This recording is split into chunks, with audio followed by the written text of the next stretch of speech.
Lui, c'est Gregor Osbolt, coach de dirigeants et d'athlètes de haut niveau. Il a aidé des sportifs à préparer les Jeux Olympiques et il a traversé la Manche à la nage. Aujourd'hui, il nous partage ses meilleurs conseils pour reprogrammer notre cerveau. On passe notre vie à être broyé par des anomalies. Il est important de prendre sa responsabilité et d'aller voir les choses en face. Pour pouvoir réaliser quelque chose d'extraordinaire, il faut être capable de mettre une intensité extraordinaire. La médiocrité commence là où les passions meurent. Et pendant très longtemps, mes passions étaient mortes. C'est quoi un petit peu les angles morts qu'on peut tous avoir sans peut-être le savoir et qu'un coach pourrait nous aider parfois à dépasser? Quand tu commences à performer, tu as de la pression externe qui vient de plus en plus. Plus tu montes en performance, plus c'est du réglage d'horlogerie. Qui tu es pour pouvoir le faire.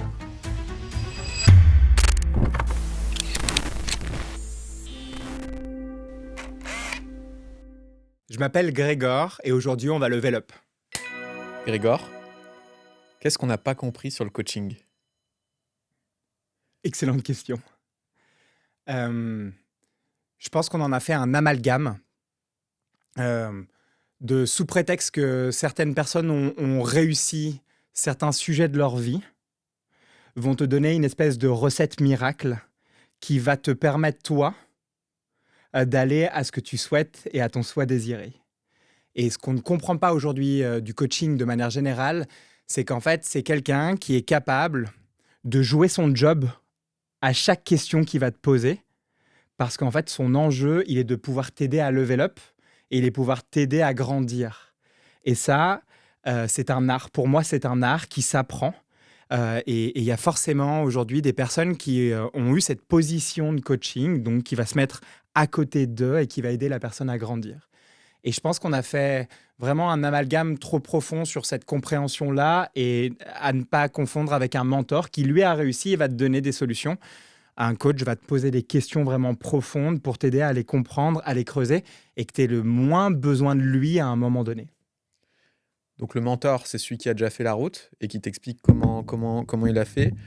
Le coach, il est plus là pour te questionner, t'aider à trouver les solutions toi-même. Oui. Toi, tu coaches parfois des dirigeants de très grosses boîtes, parfois des athlètes à très haut niveau. Comment tu te positionnes justement pour coacher ce genre de profil, sachant que toi, tu n'as pas fait les JO ou tu n'as pas monté des licornes? Comment ça se passe? La question, elle est excellente là-dessus. Un coach ne doit pas projeter son désir sur celui avec qui il va aller travailler. Donc, moi, pour pas projeter, j'ai deux solutions et j'ai deux manières de faire. La première, c'est de m'asseoir sur les épaules des géants et d'aller apprendre de personnes qui se sont mis en position de coach et qui ont eu des résultats vraiment importants et impressionnants. Donc, je suis allé me former à la PNL chez des pontes qui m'ont permis d'aller comprendre tous les outils. On parle de PNL, on peut parler d'analyse transactionnelle. En fait, je suis allé concrètement aller toucher ces outils et je les ai poncés. C'est-à-dire que je n'ai pas cherché à me former pour me former de manière quasi constante, c'est que j'utilise ces outils comme un tennisman va faire son coup droit et va le répéter des centaines et des centaines et des centaines de fois. Et ensuite, ce qui va aller aider un coach à aller aider à l'autre à performer, c'est de lui-même, pour ne pas projeter ou peu projeter, c'est de lui-même avoir réalisé ce qui est important pour lui. Et moi, je le fais par des aventures, je le fais par aller affronter mes peurs les plus profondes pour éviter d'absolument de me projeter en me disant que sous prétexte que je n'ai pas fait une licorne, je ne peux pas aider un mec qui a développé une licorne. La seule différence là-dedans, c'est que je suis allé faire, moi, ma propre licorne personnelle. Et je suis allé la creuser. Et je suis allé voir ce qui s'est passé. Et c'est vraiment ça, pour moi, l'art du coaching. Et le troisième, qui est un peu bonus, c'est que la plupart des personnes, quand on commence à monter à des niveaux de performance qui sont assez hauts, c'est que personne ne vient t'aider pour soit te botter les fesses, ou soit se mettre dans une position, pas, j'allais dire, contradictoire, mais aller poser des questions qui peuvent faire gratter ou faire mal la personne à cet instant. À l'instant quand je la rencontre et quand je travaille avec elle. Et ça, c'est aussi l'art de ne pas là pour être aimé quoi qu'il arrive, c'est l'art de pouvoir concrètement aller toucher la personne dans ce qui elle est. Et si je vais encore un poil plus loin sur ce que j'étais en train de t'exprimer, c'est que moi, j'ai des outils que je pourrais utiliser pendant 20 ans. Mon objectif, il est que ces outils que j'ai sur-répétés pendant les 2100 heures de coaching de top performer, c'est que je sois capable de comprendre la vision et la carte du monde de la personne que j'ai en face de moi. Ça veut dire que mes outils sont toujours les mêmes. Un matin, je peux aller travailler avec un C-level de très grand groupe de luxe. Et l'après-midi, avec une personne qui sort de prison, je peux te garantir qu'il a exactement les mêmes problèmes que, les deux personnes ont exactement le même problème. Moi, mon sujet, il est comment je m'adapte aux deux et je m'adapte à leur vision du monde Ouais. et ce qui me permet d'avoir de la puissance. Pour des gens qui nous écouteraient, qui sont pas familiers au coaching, qui savent pas vraiment de quoi ils retournent, avec peut-être aussi tous les préjugés qu'on peut avoir sur les coachs qui te disent voilà, crois en toi et voilà. Euh, c'est quoi un petit peu les angles morts qu'on peut tous avoir sans peut-être le savoir et qu'un coach pourrait nous aider parfois à dépasser? Juste pour, tu vois, pour mettre un peu du concret sur des gens à qui ça parlerait pas. Tout à fait. Euh, oui, je suis un behavioriste. J'adore regarder le comportement d'une personne quand elle est sous pression. Donc ça veut dire qu'on a tous des comportements particuliers. Tu rentres chez toi le soir. Il y a deux solutions. Tu as envie d'apprendre, je ne sais pas moi, un nouveau skill, qui est celui de développer ta prise de parole en public. Tu rentres chez toi le soir, tu as soit la solution de je veux le faire, je suis frustré, mais je me mets devant Netflix et je décide quand même de regarder parce que je vais repousser ça à plus loin et à plus tard. Ou soit je décide de passer un peu plus de temps et à me focuser sur, je ne sais pas moi, un livre lié à la prise de parole où je vais aller regarder quelque chose pour me permettre de pouvoir progresser. Ce qui m'importe dans les deux comportements qu'il va y avoir, c'est qu'il y a forcément des freins et il y a forcément des leviers qui vont te permettre de passer de « je me sens pas très bon en prise de parole » à devenir être excellent. Et pour ça, ça passe par plein de petits paliers divers et variés qui vont te permettre de pouvoir y arriver. Moi, mon job, il essayait d'aller comprendre pourquoi ça freine. Et mon job, il essayait d'aller voir ce qu'il y a derrière. Pas juste pourquoi tu te mets devant Netflix, mais plutôt explique-moi ce qui fait que tu freines des cas de fer. Parce que ça peut être dans le passé que tu as vécu quelque chose d'assez compliqué dans la prise de parole et que ça a créé une émotion vraiment particulière. Explique-moi la peur que ça va engendrer chez toi et ce qui fait qu'aujourd'hui, tu n'oses pas pousser ta voix. On va aller voir ce qu'il y a de sous-jacent au comportement que tu as décidé de faire dans quelque chose que tu as envie d'apprendre, mais qui va peut-être te frustrer. Et moi, je passe ma vie, nous sommes des animaux d'histoire, moi, je passe ma vie à essayer de comprendre les histoires des autres. Qu'est-ce qui peut bloquer un athlète olympique? Aïe. On les voit invulnérables. Alors, qu'est-ce qui peut bloquer? C'est très multifactoriel, mais plus tu montes en performance, plus c'est du réglage d'horlogerie suisse. Parce que là, on se parle de quelques centièmes de seconde, de quelques mètres dans une réussite et dans une victoire. Dans une victoire, pardon, et dans une défaite. Les choses qui peuvent bloquer sont très souvent des choses qu'on va aller se raconter mentalement, que ce soit par la répétition de son entraînement et l'intensité qu'on va aller y mettre dedans. Et le deuxième, ça c'est vraiment un premier truc, c'est que tous les sportifs olympiques ou les top performers avec lesquels j'ai performé ont une capacité de répétition, qu'ils aient envie, pas envie, qu'ils soient malades, pas malades, qu'ils aient... Pour pouvoir réaliser quelque chose d'extraordinaire, il faut être capable de mettre une intensité extraordinaire. Donc là, dans l'entraînement. Et ensuite, on va aller voir les différents freins psychologiques qu'il y a pu avoir, par exemple, lors d'un affrontement face à un adversaire. Il y a des adversaires qui vont, par exemple, te marquer vraiment et te marquer au fer rouge sur une technique vraiment précise et particulière. C'est peu perceptible par l'œil d'un public non averti, mais quand tu commences à creuser vraiment dedans, tu te rends compte que pour, par exemple, l'athlète, ça lui a créé un frein et un blocage et il va avoir tendance à surréagir.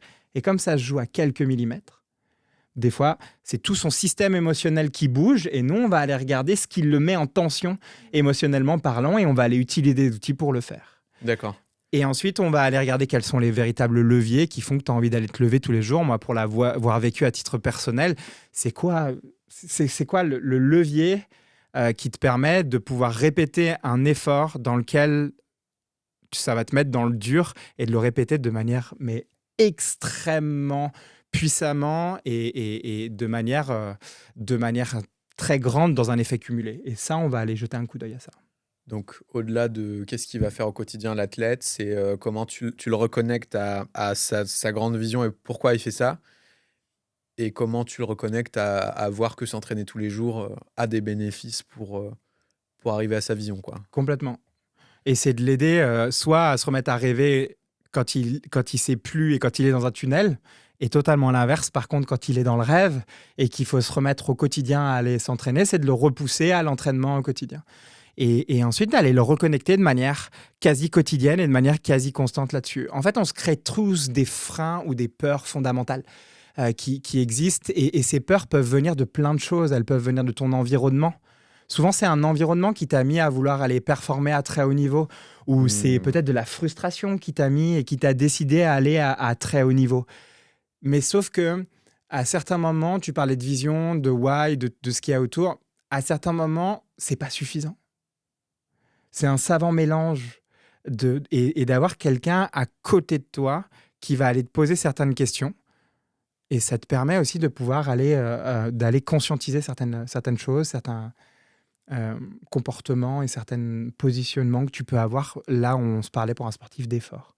Tu n'imagines pas l'impact que la presse peut avoir sur certains sportifs. Tu n'imagines pas l'impact que peut avoir les coachs techniques directement sur certains sportifs. Juste un regard, juste une sensation. Euh, on a tous une carte du monde, et cette carte du monde, elle n'est peut-être pas compréhensible de toutes et de tous. Et donc, il est important de temps en temps d'aller jeter un coup d'œil pour voir s'il y a des frictions ou pas. Quel impact peut avoir du coup la presse, le regard de son coach sur un sportif? Là, on se parle de pression. Ouais. Quand tu commences à performer, tu as de la pression externe qui vient de plus en plus. La pression, elle peut venir de plein de choses. Là, on est en train de se parler d'organes de presse, mais elle peut venir de l'environnement familial, elle peut venir de l'écosystème qui gravite autour de la personne qui a percé. Et en fait, ce mécanisme-là va aller pousser l'athlète dans ses retranchements. Et si tu n'as pas une grande estime de toi, la moindre chose peut te faire vaciller, peut te faire bouger. On vit tous avec une estime. Donc dedans, il y a la confiance, l'amour et l'image de soi. Et on vit tous ce roller coaster émotionnel-là. Il y a des jours, on a plus ou moins confiance en nous. Face à certaines personnes, on a plus ou moins confiance en nous. Il y a certains athlètes, regarde Roland Garros, Sinner, qui est pourtant numéro 1 mondial, qui pâlit devant Carlos. Parce que, en fait, il y a une histoire qui a été créée entre les deux. Ouais, Et lui d'accord. se raconte sa propre histoire, de savoir s'il peut gagner le numéro 2 et autres. Et c'est ça qui est intéressant, c'est de voir quelle histoire tu vas aller te raconter. Et donc, tu n'imagines pas, des fois, certains mots. Et moi, je peux te donner cet exemple-là. J'avais un athlète qui était un athlète au niveau national en course à pied. Et cet athlète, son père venait le voir à tous ses meetings. Et son père adore ça. Vraiment, il est fan de son fils, il le trouve vraiment incroyable. Et un jour, son fils passe à côté de sa course. Parce que ce qu'on ne parle pas des athlètes, c'est le nombre de fois qu'ils ont failé, eu un échec. La question, c'est qu'est-ce que tu fais de ça? Mais je referme juste cette parenthèse, c'est qu'il fait sa course, il passe à côté de sa course, et son père le regarde et lui fait ça. Et ensuite, il le regarde et il lui dit ouais, mais de loin, il lui fait ouais, mais j'ai pas très bien couru. Et après, il lui fait comme ça. Mais pas, c'était pas un jugement, mais sauf que ça fait très César, quoi. Il vit, il Oui, meurt. Et c'était pas fait exprès. Et c'était pas dans une envie de mettre la pression. Sauf que le problème de mon athlète à ce moment donné là, paf, c'est que il a déçu son père, il a déçu les gens qui avaient autour de lui, alors que c'est faux. Mais lui, c'est l'histoire qui s'est racontée. Et donc, ça a commencé à le faire moins aller à l'entraînement. Il a commencé à douter sur certains de ses appuis. Et là, on se parle de courses de quelques secondes. Ça veut dire que tu n'as pas la place sur les 4 premiers appuis pour réfléchir. Et donc, c'est ça qui est vraiment important, c'est que lui a commencé à se raconter cette histoire. Et donc, petit à petit, mécaniquement, ça l'a mis dans une démarche, dans une logique qui n'était pas terrible.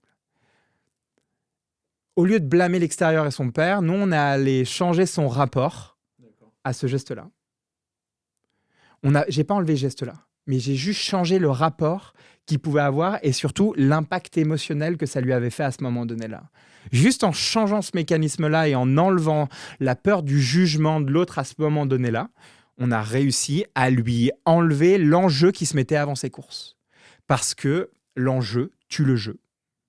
Et un sportif de haut niveau reste un mec qui adore ce qu'il fait et qui adore jouer.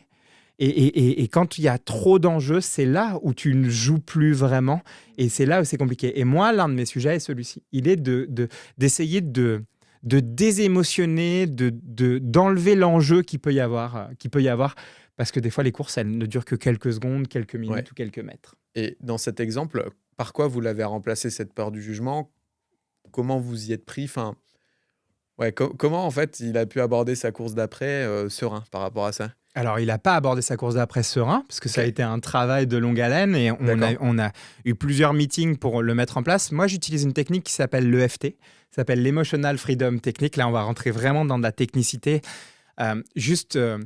Pour t'expliquer, l'EFT, c'est... tiens, cite-moi le légume que tu aimes le moins. Le concombre. T'aimes pas le concombre. Ok. Quand tu me parles de concombre, ça te fait penser à quoi? Ça me fait penser à de l'acidité, un goût que j'aime pas, quoi. D'accord. Donc, ce que tu as vu, la tête que tu fais, tu pourras le voir à la caméra, mais est-ce que tu vois la tête que tu fais? Est-ce que tu te rappelles une fois dans le passé, une fois où tu as mangé du concombre et ça te rappelle l'acidité et ce truc-là? Tu te rappelles? Ouais. C'était où? C'était où? Bah oui, moi aussi, je peux poser des questions. C'était où? C'était chez un ami, à Amiens. Comment il s'appelait cet ami? T'es Lucas. pas obligé. Ok. Donc, t'imagines que... Et c'était il y a combien de temps? Oh là, non, je peux pas trouver. C'était il y a combien de temps? Je peux te dire une fois, il y a 1 an probablement. Lucas, tes concombres sont dégueulasses. Regarde, t'imagines qu'on vient de parler d'un aliment que t'aimes pas, t'es capable de me citer quand est-ce que tu l'as mangé, tu ressens émotionnellement, je dis pas que tu le ressens totalement, mais tu le ressens un petit peu émotionnellement et tu sais où c'était. Ça s'appelle un ancrage dans mon jargon. J'aime pas ta salade au concombre. Donc voilà, c'est clair, mais pas de concombre. Désolé, je voulais pas faire ça. En plus, je vais le voir ce week-end. Mais, Bref. Eh ben, on lui tirera. Eh ben, je veux que tu lui envoies ça. Oui, mais... Et donc, même, donc, c'est à ce moment donné-là où t'as pas aimé le concombre ou c'est encore avant? Là, je t'ai trouvé un exemple pour trouver un exemple. Ok, d'accord. Mais Tu m'as trouvé, mais je te garantis que juste la tête que tu as là, ça t'a mis dans une émotion qui est celui qui te rappelle le dégoût. Il te le rappelle. Je t'ai pas dit que tu étais dans le dégoût, mais il te rappelle le dégoût. Ouais. Et ben en fait, ton cerveau, il fonctionne exactement de cette manière-là. C'est-à-dire que même si je remonte avant tout ça, ton cerveau, quand j'ai dit le mot concombre, il y a un petit bonhomme dans ton cerveau, comme dans Vice Versa, qui est allé prendre un tiroir, il a pris tous les dossiers où il y a marqué concombre, il a sorti le dossier en quelques microsecondes et il a lu tous les moments donnés où tu as mangé du concombre et où tu l'as senti dégoûté. Moi, par exemple, c'était le brocoli que je mangeais dans les cantines, dans le bled dans lequel j'habitais. Sauf que il a pris ce dossier et il y a mis l'émotion. L'EFT, c'est l'art de prendre le dossier et d'enlever l'émotion. Ça ne veut pas dire que tu n'as pas vécu, ça ne veut pas dire que tu n'as pas d'émotion, mais ça veut juste dire que si je te remets un concombre en face, le petit bonhomme, il va juste prendre le dossier et il n'y aura pas l'émotion du dégoût qui va derrière. Le dégoût a une utilité, hein. C'est éviter de manger des trucs daubés qui vont te mettre mal. Mais là où je veux vraiment pousser le mécanisme, c'est que c'est une technique qui est utilisée par l'armée américaine pour les chocs post-traumatiques, parce qu'en fait, on va aller désémotionner le moment donné qui te rappelle l'odorat, le goût sur la gueusille. En fait, on va aller enlever ce truc-là pour éviter de te retrouver, pour un gars de l'armée, de se retrouver sur le théâtre d'opération et pour toi, sur ton concombre. C'est exactement ce qu'on a fait avec mon sportif. Ça veut dire que le jugement ou pas que son père a porté ne va pas lui mettre une pression complémentaire. Donc c'est une technique de tapping. On va aller tapoter des points particuliers et on va répéter pour aller enlever l'émotion. Et ça, c'est un décap-four. En fait, ça permet d'éviter, à certains moments, on parlait de prise de parole, il y a plein de moments donnés où tu ressens tout de suite l'intensité, la pression qui est en train de monter et ça va te le mettre. Nous, on va essayer d'aller désémotionner ce truc-là. Donc, en fait, tu déconnectes l'émotion associée à un souvenir passé pour que la prochaine fois que la situation se présente, elle se présente, mais qu'elle soit, que tu pas la charge émotionnelle qui était liée à ça et que tu puisses performer, Oui, plus voilà, dans de meilleures conditions, quoi, oui, pour lui. pour lui. Parce que si ça en aurait été d'autres, j'aurais joué l'inverse. S'ils étaient, pas assez s'ils avaient pas assez la pression, par exemple? Eh oui, en fait, c'est là tout l'art du coaching en tant que tel. Parce que des mecs qui courent le 400 mètres, ils vont tous se donner leurs recettes. Mais ça aurait pu être un autre. Il aurait eu un besoin. Là, il n'aurait pas enlevé l'émotion. Je l'aurais fait fermer les yeux. Je lui ai dit, OK, qu'est-ce qui va se passer avec cette émotion si on la fait augmenter? Si on l'augmente encore dans ton corps, qu'est-ce qui va se passer? Comment tu sens tes jambes? Est-ce que tu te connectes à ce feu intérieur encore plus? En fait, ça va vraiment dépendre de la manière, de quoi a besoin le sportif à ce moment donné-là. Ouais, Et ensuite, d'aller l'incrémenter vraiment concrètement dans son envie d'aller performer. Et il y en a d'autres, j'aurais fait complètement l'inverse. d'accord, donc c'est ouais, chacun a son passif. Et par exemple, dans le cas des entrepreneurs aussi, Ouais. des dirigeants, tu vois, on pourrait se dire: «Bah oui, à la limite, ils ont besoin d'un coach, business», on va dire, pour leur dire: «Bah là, tu devrais, lancer telle campagne de pub» et cetera. Hem, Comment ça se passe, un coaching de dirigeant mental? Et est-ce que tu as des exemples de déclics que tu as pu avoir avec des clients ou de situations, en tout cas, un peu similaires dans le monde, voilà, pro? Moi, je vis mon KPIs personnel dont je parle peu, c'est de voir le changement de regard d'une personne, de voir ce petit changement. Même si ça donne pas du résultat à court terme tout de suite là maintenant, même si ça le peut. Ouais. Et on vit tous plein de déclics différents. Toutes mes études sont sur la psychologie, sur mes envies de compréhension de la nature humaine, de toutes les aventures dans lesquelles je suis partie, et pour essayer de comprendre ce déclic et de savoir comment le faire et de le faire en sécurité.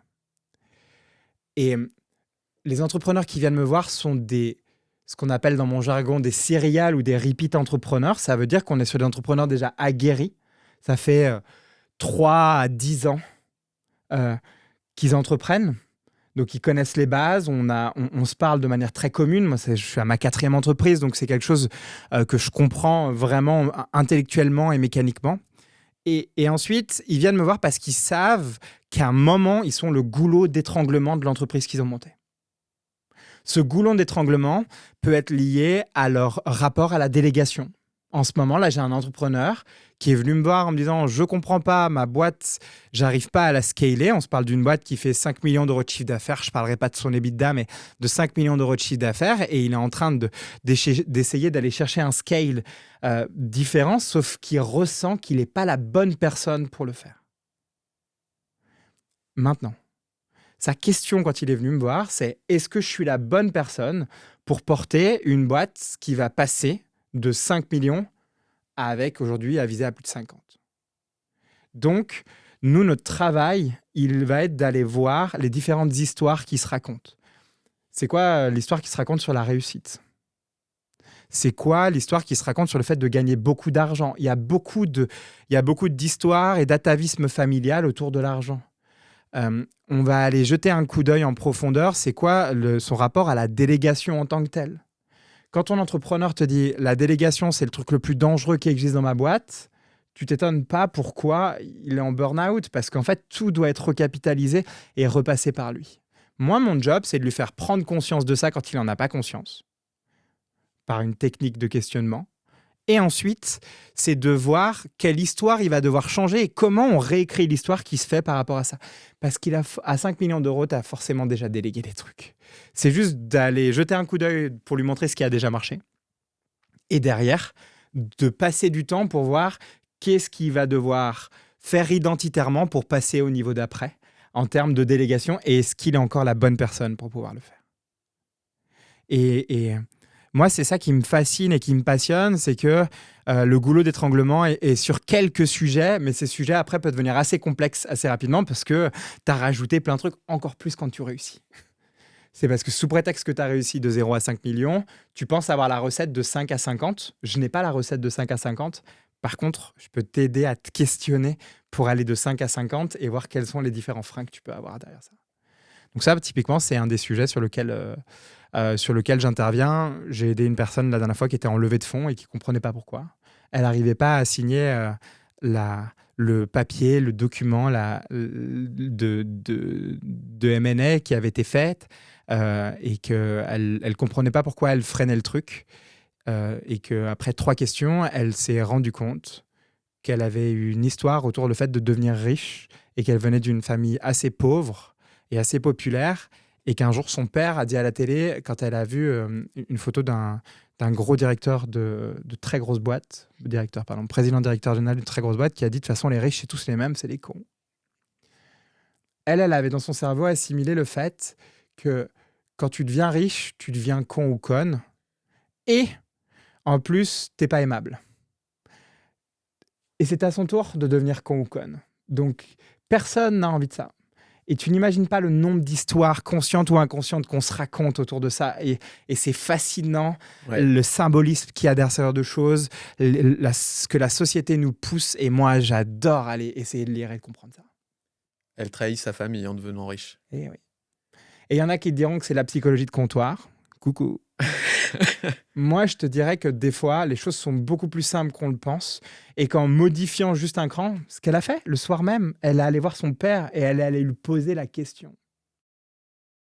Mais il y en a qui te diraient, il y a des psychologues qui en feraient une psychanalyse et tant mieux, j'adore ça, mais elle avait juste besoin d'avoir une discussion avec son père, d'aller poser ça et de changer son rapport à l'argent. Et donc, on est allé voir de qu'est-ce que l'argent allait permettre à elle et sa famille de pouvoir faire, de pouvoir avoir ou de pouvoir donner. Et il y a juste besoin de temps en temps juste d'aller rechallenger. Et là, par contre, il fallait qu'elle, d'une certaine manière, qu'elle change son identité de « je suis pauvre » à pas « je suis riche », mais j'ai accès à de l'argent. Il y a des bénéfices à être riche. Ouais. Il y a plus de bénéfices que d'inconvénients, éventuellement. Ça dépend pour qui. Enfin, ça dépend. Exactement. Mais en tout cas, et qu'est-ce qui s'est passé après, à part si c'est trop elle a signé private? Elle a signé le term sheet et elle en a fait une boîte qui est incroyable. Là, et tu vois, c'est un blocage tellement simple. Là, on se parle d'argent, mais je peux te parler dans certaines boîtes de pouvoir. Moi, j'ai bossé dans des très, très grandes boîtes avec des C-level d'assez haut niveau. Mais moi, j'étais étonné de voir qu'à certains moments, il y a des mecs qui se prennent la tête. Moi, on appelle ça le carnet de termes dans mon jargon. C'est-à-dire qu'ils se font des coups de crasse dans le dos parce qu'il y a 25 ans, pendant qu'ils étaient à la business unit de X, il lui avait volé telle personne dans son équipe et que 25 ans plus tard, dans le COMEX dans lequel ils sont, il lui ressort ça 25 ans plus tard. Mais moi, bon, non, j'aime pas les potins, je déteste ça. Mais moi, ça me fascine. Tu vois, ce genre de truc me fascine. C'est pas le potin qui me fascine, comment ça se fait que tu arrives à garder ça. Et ça, après, ça s'appelle de la politique interne dans certaines boîtes. Et tu vois, en fait, on n'imagine pas, on a énormément de mécanismes inconscients qui sont vraiment intéressants à aller creuser. Et ça, moi, ça m'éclate. Qu'est-ce qui t'anime le plus dans ce que tu fais?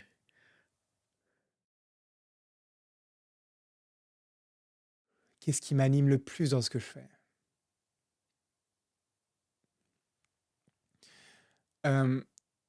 C'est qu'il y a des outils qui existent et qui pourraient, des fois, te changer la vie. Je prends... Là, c'est pour le rich, mais avec un claquement de doigts où tu pourrais changer certaines postures que tu peux avoir. Et moi, comme je te l'ai dit, c'est de mettre à disposition ces outils. Des fois, je suis l'outil. Et des fois, on trouve le bon outil. Moi, j'ai la chance... je suis maçon de formation. J'ai un bac professionnel en maçonnerie. J'ai appris à travailler sur les chantiers. J'ai appris à être conducteur de travaux ensuite derrière. J'ai beaucoup voyagé.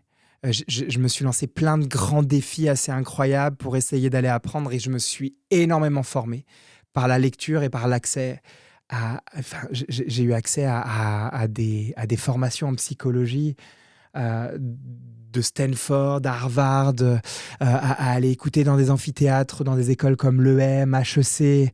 Enfin, mais moi, je trouve ça incroyable. Et moi, ce que j'aime le plus, c'est pouvoir mettre ça à disposition, me mettre à disposition. Et aussi d'aider les personnes à trouver les bons outils pour se mettre à disposition. Et j'ai un espèce d'amour pour les gens singuliers qui, par l'entrepreneuriat ou par le sport de haut niveau, mais décident d'entreprendre quelque chose qui les font fondamentalement kiffer. Et moi, moi j'adore graviter dans ce genre d'écosystème et avec ce genre de personnes. En fait, ça m'émeut vraiment. D'aventure que tu as vécu, Quoi? tous ces gens sur le plan, enfin, on se comprend. Tous ces gens, ces entrepreneurs, etc., il y a aussi cette notion de prise de risque, d'aventure, d'aller dans des projets assez rares. Euh, Quelle place ça a pour toi, justement, cet appel de l'aventure dans ta vie ou dans la vie en général? J'ai une phrase, je suis un très grand fan d'Orelsan depuis ses débuts. Et dans un de ses titres, il dit la médiocrité commence là où les passions meurent. Et pendant très longtemps, mes passions étaient mortes. Et je parle pas de la passion pour de la passion, je parle de flamme, de trucs qui te donnent envie de te lever, d'aller nourrir ta curiosité. Et ça, c'est un des trucs pour moi les plus puissants qui existent, c'est d'aller trouver un truc qui nous éclaire et d'aller vraiment le poncer, d'aller chercher cette curiosité la plus profonde qui est d'apprendre de manière quasi constante. C'est ce qui fait que j'en suis là aujourd'hui. Et moi, l'aventure est une manière de nourrir ma curiosité. Parce que à l'âge de 20 ans, je me suis retrouvé dans une situation qui était vraiment assez complexe. C'est que mon père décède. Et à ce décès-là, ma grande sœur est propulsée dans la gestion de son entreprise qu'on a vu monter en une quinzaine d'années, qui est passée de 3 personnes. Tu sais, comme dans les films français. Tu viens de Paris, tu descends dans l'Ain. Coucou mes copains de l'Ain. Tu descends dans l'Ain et ton père a acheté une boîte dans un village de 500 âmes et tu ouvres la porte comme dans les vieux films français qui démarrent et tu as un truc qui tombe, quoi.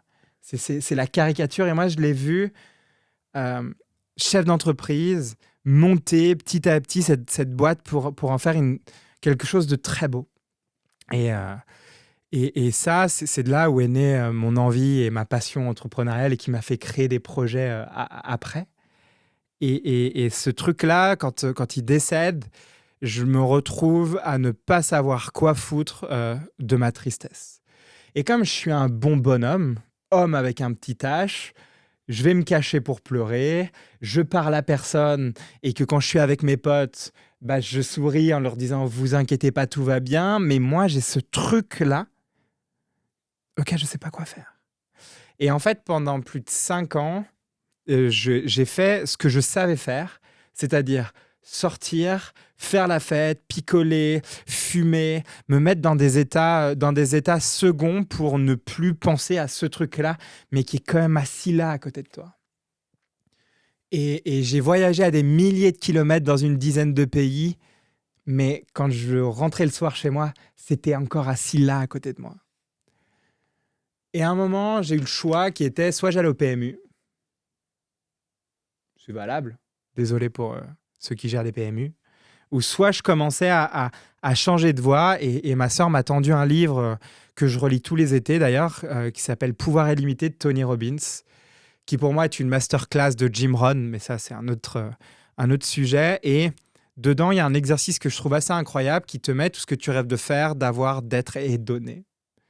Et j'ai fait cet exercice maintenant, il y a bien plus d'une dizaine d'années. C'est un exercice que je donne beaucoup pour réenchanter sa vie. Et pendant, tu écris tout ce que tu rêves de faire dans ta vie. Mais vraiment, comme si tu étais un enfant de 8 ans, tu écris tout ce que tu rêves de faire, d'avoir, d'être et de donner. Et là-dedans, il y avait le fait de reprendre ma santé en main. Donc, d'arrêter de fumer. Mais pas arrêter de fumer. Donc, je suis allé interviewé des gens qui avaient arrêté de fumer pour essayer de comprendre comment ils fonctionnent, quelles étaient les meilleures méthodologies. Et en fait, j'ai commencé à poncer plein de sujets. Et j'ai arrêté de boire pour reprendre ma santé. J'ai commencé à étudier mon alimentation pour savoir comment me mettre dans les meilleures conditions possibles et imaginables. Et tous ces mécanismes-là, il y en avait d'autres, créer une entreprise, et il y en avait une autre dont je pense tu as envie qu'on parle, mais qui est celle de faire un truc sportif exceptionnel qui me permettait d'aller me reconnecter à ma grandeur et à ma puissance. Et donc, j'ai mis plein de défis divers et variés, comme celui que tu connais aussi très bien, où tu as fait un excellent documentaire avec Francis sur un combat de boxe, alors que je suis non-violent. Et moi, je me lance plein de défis, qu'ils soient intellectuels, spirituels ou sportifs. Ça fait écho avec un projet d'Inoxtag, Kaizen, où il a monté l'Everest. Ouais. Moi, j'ai beaucoup aimé sa morale à la fin, qui est de dire qu'il est parti à l'aventure, le mec. Il est parti à la découverte du monde et une fois au sommet de l'Everest, en fait, il dit voilà, on est tous en train de vivre un peu par procuration, on regarde sur les réseaux, on est un peu anesthésié. En fait, le monde est vaste, il y a plein de choses qu'on peut faire. Et venez, on sort de chez nous, on fait des trucs. Et je trouve ça trop, trop beau. Grave. Et que t'es pas obligé de filmer. Ouais, Non, complètement. mais enfin, moi, par contre, j'adore. Je peux pas dire le contraire. On va le dire et on va le sortir. Je suis le 23e Français à avoir traversé la Manche à la nage, muni d'un bonnet de bain, d'une paire de lunettes et d'un maillot de bain. Aventure incroyable. Vraiment, c'est une aventure de vie qui est folle. J'ai fait ça le 21 août 2019. Je suis arrivé à 17h01 sur les côtes françaises. C'est un moment de ma vie qui est suspendu, que j'emporterai avec moi. Mais je veux juste préciser ça, c'est qu'en fait, on est broyé, moi le premier, par les anomalies. On passe notre vie à être broyé par des anomalies. Je vais te le donner complètement différemment. Tu veux apprendre un instrument de musique et tu le tapes sur les réseaux sociaux. Et ben, tu vas tomber face à des mecs qui ont démarré à l'âge de 6 ans avec une maîtrise de leur piano et peut-être même de l'inné. Et toi, tu vas aller jouer de la comparaison. On passe notre vie à être matrixé et bombardé par des anomalies. Les anomalies, c'est incroyable parce que moi, c'est ces gens-là que j'étudie pour essayer de comprendre la performance. Mais il faut faire des fois attention qu'il y a toute une frange de la population qui sont peut-être pas anomaliques, mais qui sont excellents dans ce qu'ils font et qui sont tout aussi intéressants à aller étudier. Et moi, je suis amoureux de ces numéros 2-là. Parce qu'un jour, je sais qu'ils seront numéro 1. Mais je suis amoureux de ces mecs-là. Parce qu'en fait, ils doivent mettre une intensité complètement différente pour aller soit passer numéro 1 si c'est un concours ou pas. Mais tu vois, ça permet d'aller continuer à grandir et de continuer à évoluer. Et on parlait d'aventure et ouais, c'est incroyable. Bien sûr qu'il faut sortir. Bien sûr qu'il faut aller le faire. Et si les réseaux sociaux permettent de mettre en avant, mais attention à la consommation d'aventure. Moi, je vois trop de gens te dire ouais, je vais à l'aventure tester quelque chose. Je pars un mois faire un camp dans un endroit particulier, je sais pas moi, en Thaïlande pour aller faire de la boxe. C'est trop bien. Franchement, je vais pas te dire le contraire. Mais tu as fait ça pendant un mois. Quand il faut aller t'entraîner, que tu as un gamin de 6 ans thaïlandais qui fait ça pour gagner de l'argent pour ses parents, si tu prends pas le temps d'essayer d'aller saisir et d'aller comprendre ce truc-là et de le travailler dans une espèce de répétition forte et fondamentale, je dis pas qu'il ne faut pas vivre ce truc-là. Je dis juste qu'il faut faire juste attention à la consommation de ce truc-là. Parce que je ne connais pas de performeurs ou de sportifs de haut niveau qui ne sont pas allés en profondeur. J'ai donné une conférence avec Hugo Boucheron, champion olympique d'aviron de couple à Tokyo. Sa course a duré 6 minutes. Désolé Hugo, si tu me regardes, j'ai plus les secondes en tête. Mais cependant, il a démarré à l'âge de 11 ans. Il en avait 30 quand il l'a fait. Tu imagines le nombre d'heures d'entraînement qu'il a fallu pour arriver pour 6 minutes de course et que c'est même presque la seule course que tu vas voir sur les réseaux sociaux. Attention, moi j'appelle ça le fast-food de l'expérience en tant que telle. Ouais. Regarder le niveau 100 de quelqu'un quand toi, tu es au niveau 3. Et ça reboucle peut-être aussi, alors je ne sais pas dans quelle mesure ça s'applique pour des performeurs, des athlètes olympiques, mais la médiocrité commence là où les passions meurent. La personne n'a pas sans doute, enfin, je sais pas dans son cas, mais ce que je veux dire, c'est que on peut peut-être voir le résultat, mais peut-être que la personne, elle l'a aussi fait par amour du process et que personne ne tiendrait 19 ans d'entraînement juste pour le résultat. Traverser de la Manche à la nage, 87% de taux d'échec. J'ai dû travailler mentalement sur me dire, j'ai mis 8 mois avant d'accepter que j'avais le droit d'avoir un bateau pour briller. 3 semaines avant ma traversée à moi du 21 août, l'un des champions du monde du 25 km s'attaque à l'Everest de ce sport. Pour te dire, il nage le 100 mètres sur 25 bornes à la vitesse où moi je le sprint. Donc ça veut dire que moi je touche le mur, je suis déjà rapide, je suis déjà véloce. Mais sauf que moi je suis en PLS. Lui, il fait ça à la vitesse où moi je le sprint. 3 semaines avant la traversée, le mec, au bout de 4 heures, il fait un blackout. Hypothermie, remonter sur le bateau. Moi, quand je regarde ça, la première chose que je me dis, je fais Grégor, s'il y a bien un type qui peut réussir ce genre de choses, c'est bien un mec qui s'entraîne depuis l'âge de 10 ans, c'est pure hypothèse, et qui aujourd'hui est au sommet de son art, quoi. Qui tu es pour pouvoir le faire? Et ça, c'est intéressant. C'est que, ouais, je ne serai pas le plus vieux, pas le plus jeune, pas le plus rapide, pas celui qui va faire la top performance. Mais il y a 83% de taux d'échec. Donc ça veut dire que, en fait, aujourd'hui, avant de me focaliser là-dessus, c'est base-toi sur ce que tu as fait. Ça m'a pris 1300 km d'entraînement en une année. J'ai pris plus de 200 bains froids en statique pour apprendre à gérer le froid avec mon corps. J'ai pris plus de 10 kilos de graisse pour pouvoir assumer ce froid-là. Parce que moi, ça m'a pris 14 heures et 1 minute pour pouvoir traverser. Dans 16 degrés, en slip. Et donc, on en vient à ce truc-là. Grégor, base-toi sur ce que tu as fait. Personne n'a fait le même volume d'entraînement. Est-ce que j'aurais pu faire plus? La réponse est oui. Est-ce que j'aurais dû plus m'entourer? La réponse est oui. Est-ce que j'aurais pu m'entraîner encore beaucoup plus et prendre plus de bains froids, sachant que je suis allé dans des conditions météorologiques de tempête, dans plein d'écosystèmes différents, pour apprendre à mon cerveau à gérer ce truc-là? La réponse est oui. Par contre, ma question sur le bateau, quand il est 2 heures du matin devant les côtes anglaises, parce qu'il va me jeter et que je vais devoir aller nager sur 300 mètres dans la nuit noire pour aller toucher les White Cliffs en Angleterre, écouter la sirène du bateau pour qu'ils me disent « Ok, la course démarre ».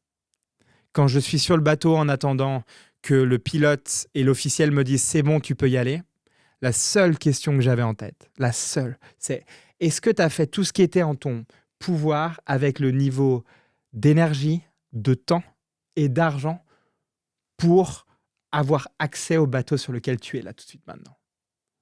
Ma réponse était oui. Est-ce que j'allais le réussir? Mentalement, j'étais tellement préparé mentalement à titre perso que bien sûr que ma réponse était si je saute dans l'eau, c'est pas pour m'arrêter. C'est pour aller jusqu'au bout. Mais avant même de faire la traversée, si tu prends pas une once de kiff dans les 1300 km d'entraînement, mon pote, qu'il est 5h30 du matin et que tu dois aller te jeter on est plein mois de mars, que c'est un tunnel et que tu dois aller te jeter dans l'eau froide. Si t'es pas amoureux du process, je te garantis que c'est vraiment compliqué. Il y en a peut-être qui ont réussi et je leur dis bravo, mais j'aimerais pas être à leur place sur qu'est-ce qui se passe après 3 semaines, après avoir levé les mains sur la plage, qu'est-ce qui se passe dans leur tête après 3 semaines. Parce que c'est le vide.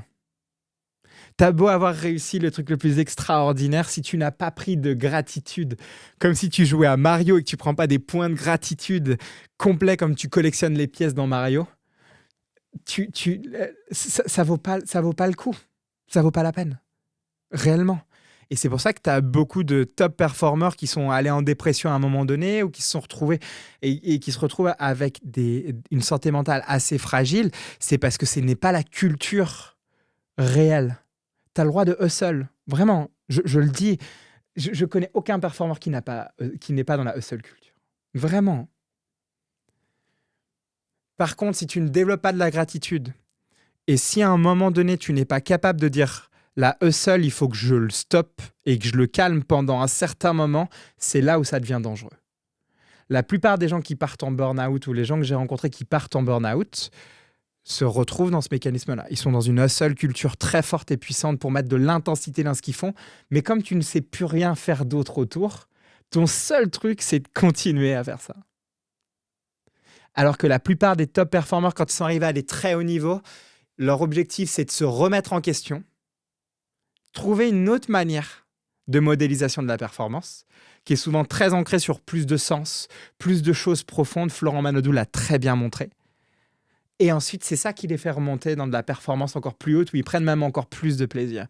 Et il y a des mécanismes qui sont très similaires là-dedans, à partir du moment donné où tu vas aller faire quelque chose d'extra-ordinaire. La course au plus peut t'emmener au burn-out, donc, potentiellement.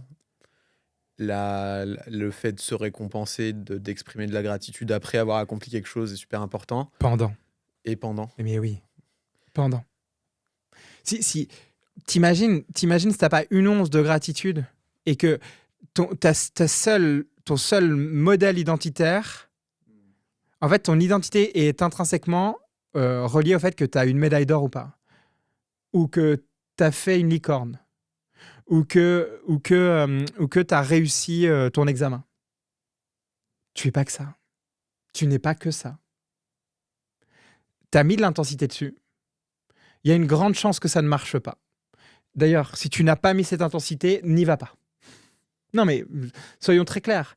Mais j'ai vu tellement d'entrepreneurs avoir des rêves de fou dans la tête en disant ouais, et ça s'appelle du soi actuel, et qui désirent ah oui, moi aussi, je veux faire une levée à 100 millions d'euros sur ma dernière techno IA et tout, mais qui ne mettent pas une once de focus et d'intensité pour pouvoir arriver, je dis même pas à lever 100 millions, mais d'aller devant un VC ou d'aller devant pour aller proposer ce qu'il fait.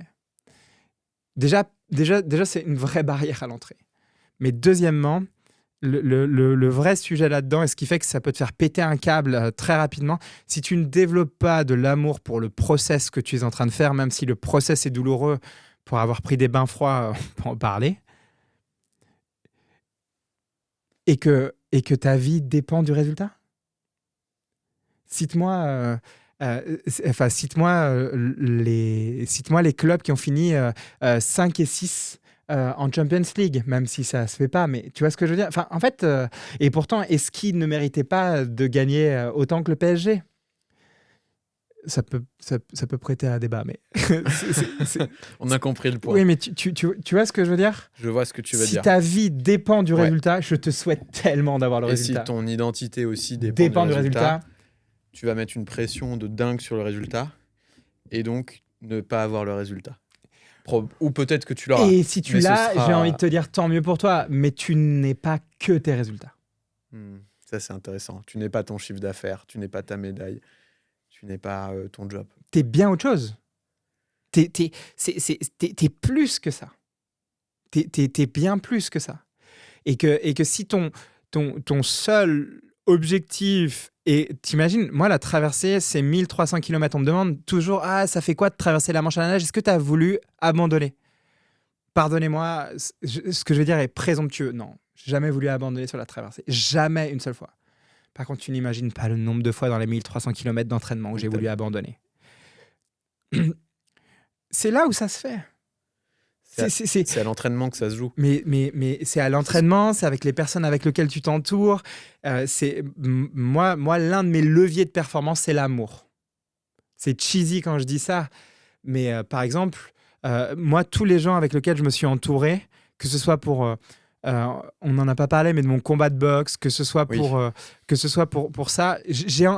Si je vais à la guerre avec quelqu'un, j'espère au moins qu'il y a une relation qu'on va aller créer et qu'on va aller s'apporter des choses. Et pour moi, l'amour est l'une des plus grosses relations. Elle peut être dure, hein, mais pour moi, c'est l'un des meilleurs leviers de performance qui existent. Après, en haute performance, c'est encore un débat, mais moi, j'ai besoin de ressentir ce truc-là. Et ça, pour moi, c'est un des gros leviers. Et j'ai des histoires incroyables sur la préparation de la traversée. Le plus dur pour moi, c'est pas la traversée. C'est des moments d'hiver où mon coach est en train de s'habiller chaudement, tandis que moi, je suis en train d'enlever toutes mes fringues et que je suis en face de moi, il y a un lac à 9 degrés et que je vais devoir y rester plus d'1 heure et demie.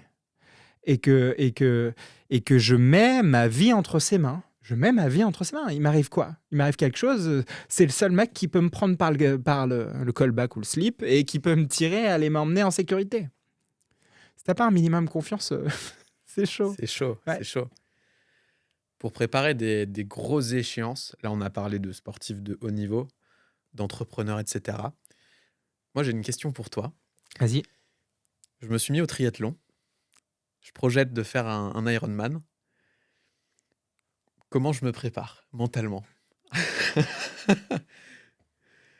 Comment tu te prépares mentalement? Ok.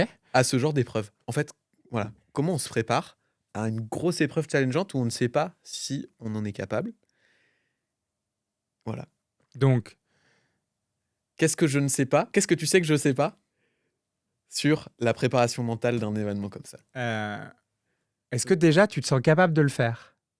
Là, tout de suite, maintenant, présentement, là, tout de suite, à 5h27, ce jeudi 19, 20, 19, 24. J'arrive pas à lire ces trucs. 5h27. 5h27. Tout de suite, non. Si là, je vais faire la course, je vais pas préparer la bécane assez. Selon moi, en tout cas. D'accord. Selon toi, qu'est-ce qui te fait dire? Ce qui me fait dire, c'est que j'ai fait, par exemple, un semi-marathon. Ça s'est bien passé. Ouais. Mais quand j'ai vu l'état de mes jambes après, si j'avais mis le double de distance en course, plus 180 bornes de vélo avant et de la nage avant, je pense que voilà, ce serait peut-être pas super bien passé physiquement. D'accord. Donc, tu vois, ça, c'est l'histoire que tu es en train de te raconter. Je dis pas qu'elle est vraie, je dis pas qu'elle est fausse. Ouais, Je bien dis sûr. juste que c'est l'histoire. Aujourd'hui, avec l'histoire que tu te racontes sur le semi-marathon, Ouais, tu es en train de te raconter une histoire que tu ne peux pas le faire pour l'instant. pour l'instant, ouais. Ok. Donc là, toi, ton enjeu aujourd'hui, il est de changer cette histoire-là. Le premier, c'est de faire l'état de l'art. C'est-à-dire savoir quel est ton niveau en natation, savoir quel est ton niveau en vélo, savoir quel est ton niveau en course à pied. Enfin, c'est déjà d'essayer d'aller saisir et d'aller comprendre pour voir quel est ton souhait actuel et pour arriver à ton Ironman pour pouvoir voir ton souhait désiré. Tu vois, ça, c'est déjà un premier point. La première chose à aller développer, et là, je vais te faire le parallèle avec la traversée de la Manche. 1300 km d'entraînement, c'est quoi face à 43 km en une journée? J'ai fait 43 km de natation. Qu'est-ce que 43 km face à 1300 km d'entraînement? C'est pas, tu me diras, un nageur qui prépare un Ironman, ça paraît beaucoup. Mais C'est cependant, 10 fois plus qu'un Ironman. même Quand plus même. que 10 C'est fois plus plus. que 10 Ouais, fois ouais, plus. C'est 11 c'est fois 11 fois plus. plus. Grosse maille. Je t'acquitte mes potes d'Ironman sur ça. Ses petits bras. Non. Je rigole. Non. Je déconne, je déconne. Il n'y a pas de jugement Je là-dessus plaisante. par rapport à ça. Mais en fait, j'ai tout fait pour désémotionner la journée de performance. Où est-ce que ça s'est gagné? Ça s'est gagné tous les jours sur un travail d'effet cumulé de répétition. Pourquoi? Parce que ça t'aide physiologiquement parlant. Ouais. La physiologie que tu as aujourd'hui, elle n'est pas encore prête à encaisser, donc ça va être ton travail de répétition physiologique et vraiment à travailler tes temps de repos. Je ne suis pas assez spécialiste là-dedans, mais va chercher des spécialistes pour t'aider parce qu'un sportif est de haut niveau amateur comme ce que tu veux faire, c'est-à-dire c'est ta capacité à aller briser des fibres à l'intérieur de ton corps et de récupérer. Tout le temps. Tu brises, tu récupères. Tu brises, tu récupères. Tu brises, tu récupères. Quand je dis briser des fibres, ça veut dire d'aller créer un squelette et des muscles capables de pouvoir assumer le niveau d'intensité. Donc, tu as déjà la partie physiologique. Je ne suis pas très bien placé pour parler de ça. Par contre, là où il va falloir aller construire, c'est comment tu vas aller construire ton chemin intellectuel pour ne serait-ce que donner un blanc-seing pour te dire « Ok, je peux réussir ». Là, c'est ça notre enjeu. Notre enjeu, il est de transformer ta capacité de dire aujourd'hui, là, maintenant, je ne peux pas, à je peux réussir à le faire. Et donc ça va passer par des milestones sur lesquels il va falloir aller travailler ton cerveau pour pouvoir le faire. Pour moi, l'un des outils, l'un des plus importants et des plus fous sur lequel tu peux aller travailler est celui de la visualisation. Si tout de suite maintenant, ok, c'est quoi ta... Je travaillerai ce mécanisme-là. Sur les 3 sports, c'est quoi ton sport le plus puissant que tu as, celui où tu te sens le mieux? Le vélo. C'est le vélo. Ok. Ouais. Mets-toi, colle-toi dans ton siège, mets les mains le long du corps, ferme les yeux et je veux juste que tu t'imagines en train de faire du vélo là maintenant. Est-ce que quand je dis t'imagines, est-ce que tu vois une image? Est-ce que tu as une sensation d'image? Ouais. Où est-ce que tu es quand tu es en train de faire du vélo là à l'instant? Sur les berges, à Grenoble, sur mon vélo. Ok. À plat, je bombarde. Ok, t'as quoi comme vélo? C'est quoi sa marque? Cannondale. T'as un Cannondale, ok. Et t'as quoi comme... C'est quoi les fringues que t'as? J'ai un cuissard, Ok. un short, un maillot de vélo, un casque, Ok. des petites barres de nougat dans mon maillot de vélo Ok. pour pas avoir une hypoglycémie, des lunettes de soleil, des chaussures Shimano Torch 2. Ah, donc c'est très précis. T'imagines que là, on a fermé les yeux, c'est extrêmement précis. Tu vois, et je veux que tu prennes cette image-là. Et tu vois, cette image que tu as. Comment tu te sens sur ce vélo-là, tout de suite à l'instant T, là, dans l'image que tu as en face de toi? Très bien. Là, tu es très bien? Ouais. C'est en état émotionnel, tu es dans quel état émotionnel? Maîtrise, confiance. Tu es en maîtrise, tu es en confiance. Ok. Ce que je veux que tu fasses aujourd'hui sur cet état émotionnel de maîtrise et de confiance, je veux que tu me grandisses l'image que tu as dans ta tête. L'image que là, tu es en train de projeter. Tu es sur les berges à Grenoble avec ton magnifique vélo Cannondale. Tu es en train de ressentir les embruns, ressentir le vent, ressentir cette sensation où tu aimes vraiment rider. Tu vois, tu te sens vraiment dans une position où c'est vraiment assez puissant et que tu aimes ça. Et je veux que tu me l'agrandisses. Que tu m'agrandisses cette image et que tu mettes une belle couleur de lumière, de soleil qui est en train de frotter ta peau et que tu te sentes encore mieux et que tu mettes un sourire de plus en plus grand dessus. T'arrives à voir cette image? Ouais. J'aime bien le sourire que tu es en train de faire là. Ce qu'on va juste faire pendant quelques secondes, je vais te demander de réduire cette image et tu vas la mettre sur ton côté droit. Tu prends cette image, tu la mets sur le côté droit, ok? C'est quoi le sport où tu galères le plus? Allez, on va dire la natation. Maintenant, je veux juste que tu prennes... prends-moi un lac autour de Grenoble que tu kiffes, que tu trouves vraiment beau. Ouais. Pour connaître. Hein. Vas-y. J'ai Lequel? La Fraye. Ah, avec de la Fraye. Froid d'ailleurs. Mais très beau lac de montagne qui est le lac de la Fraye. Ok, je veux que tu me prennes cette image du lac de la Fraye et juste que tu me l'agrandisses et que tu la mettes en face de toi là tout de suite maintenant. Et qu'est-ce que tu vois là tout de suite? Juste que tu me décrives l'image. Je vois le lac, les arbres autour, le soleil. Voilà, c'est calme. Il y a les cailloux pour entrer dans le lac. T'es dans quel état émotionnel? Je suis bien. T'es bien? Ouais, serein pour l'instant. Pour l'instant, je suis pas encore dans le lac. Ok, ok, on va aller plus loin, on va avancer un tout petit peu. C'est comme si tu avais de la lecture et on va avancer la lecture de cette image-là et je veux que tu avances encore plus loin. Et là, tu vas rentrer dans l'eau et que tu vas commencer à aller nager, d'accord? Ouais. On imagine que tu es aux 2 tiers de ta session. D'accord. Le lac de la Fraye, en plus, il est, moi j'aime bien, mais c'est quand même, on est sur un lac qui est assez froid. Ok, t'es à La Fraye et t'es aux 2 tiers de ta session. Comment est l'image que t'as là en face de toi?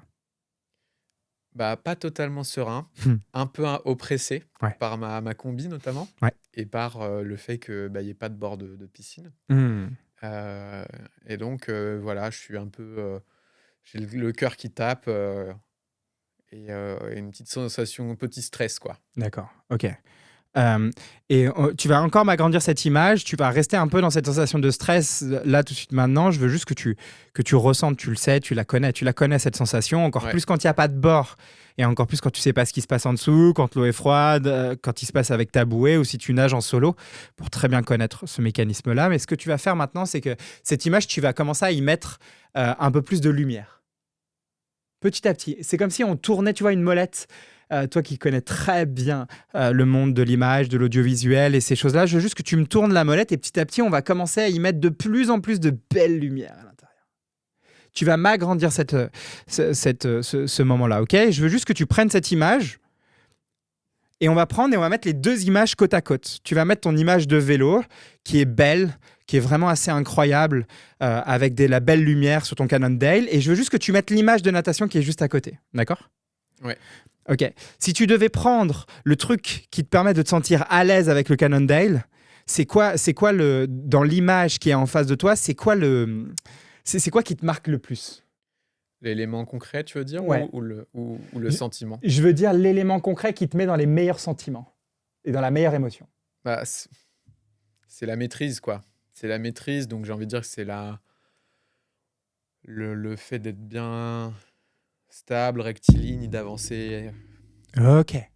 Je veux que tu me prennes ce sentiment de maîtrise. Je veux que tu me prennes ce sentiment-là. Bouge pas le micro, je te le recale. Ne t'inquiète pas. Et je veux que tu me prennes ce sentiment de maîtrise. Tu le sens? Ouais. Ce que tu vas faire, c'est que ce sentiment de maîtrise de l'image du Cannondale, tu vas le passer, tu vas le prendre et tu vas le mettre sur l'image qui a celle de la natation. Je veux que tu passes de ton cycliste, je veux que tu lui donnes le même sentiment de maîtrise en natation. Je veux juste que tu ressentes, on va faire descendre tranquillement ton cœur. On va sentir la sensation de l'eau froide qui t'anesthésie un tout petit peu, mais qui te met dans un état dans lequel tu te sens de mieux en mieux. Que tu prennes le temps de ressentir ce sentiment de maîtrise qui est le même que celui que tu ressens en vélo. On va commencer à tourner le bouton de la lumière, on va agrandir le bouton de la lumière dans l'image de la natation. Tu vas ressentir l'eau passer sur ton visage. Tu vas sentir la sensation de l'eau qui passe vraiment comme quand tu fends l'air en vélo. T'arrives à ressentir ça? Reste avec moi et reste là. Et tu vas m'agrandir ce sentiment-là. Tu vas m'agrandir cette émotion-là petit à petit et tu vas la faire grandir de plus en plus. Elle se situe où? Il se situe où ce sentiment-là quand tu regardes cette image de natation? C'est-à-dire, comment je le sens? Oui. Bah, plus de, voilà, sérénité, j'avance dans ma nage. Ok. Je veux que tu prennes une grande inspiration là-dedans et que tu kiffes ce moment-là qui est tu gères de mieux en mieux la natation. Tu te sens de mieux en mieux quand tu es dans l'eau. Que tu te sentes de plus en plus en sécurité quand tu es dans l'eau. Que tu ressentes ce moment où tu es connecté à l'élément de l'eau. Ce qu'on va faire, c'est que tu vas commencer à m'agrandir cette image de natation. Elle va passer devant l'image de vélo qui sera juste derrière et tu vas m'agrandir cette image de natation et tu vas commencer à te répéter là tout de suite maintenant dans ta tête que tu maîtrises, que tu es en sécurité et que tu es capable de maîtriser. Tu vas me tourner la lumière et tu vas me mettre une grande lumière de plus en plus grande et tu vas m'étirer cette image et tu vas prendre de la maîtrise et tu vas continuer à kiffer la maîtrise que tu as et aussi de kiffer le chemin, que tu vas commencer à vraiment contrôler ton bras. Je suppose que tu fais du crawl et que tu vas commencer à contrôler ton bras et que tu vas aller chercher très loin, très bas. Très loin, très bas. Et là, c'est le mec qui a traversé la Manche qui parle. Ton but, c'est de trouver un ROI.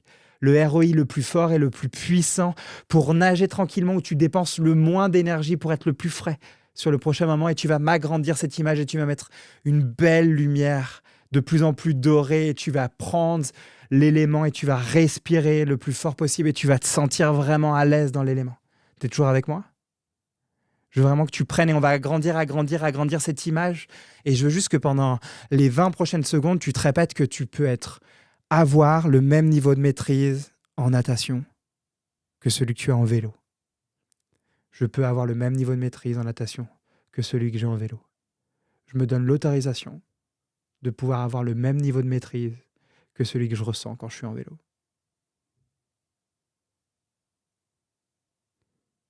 Et là, ce que tu vas faire, c'est que tu vas m'agrandir encore cette image et tu vas vraiment voir cet état de maîtrise. Tu vas voir cet état, peu importe les conditions météorologiques que tu vas rencontrer, et tu vas prendre de plus en plus de plaisir là-dedans en faisant baisser le rythme cardiaque. Et je veux juste que tu ressentes la gratitude d'être dans cet endroit-là où personne ne va réellement et concrètement. Et que tu fasses qu'un avec l'eau et que tu kiffes ce moment-là. Et on va finir juste comme ça. Je veux que tu te donnes le droit. Dis-le toi vraiment profondément. Tu peux même le répéter oralement, fortement. Tu peux le dire là maintenant, mais je me donne l'autorisation. Je me donne l'autorisation d'être aussi efficace D'être aussi et efficace de prendre autant de plaisir que quand je suis sur le vélo. et de prendre autant de plaisir que quand je suis sur le vélo.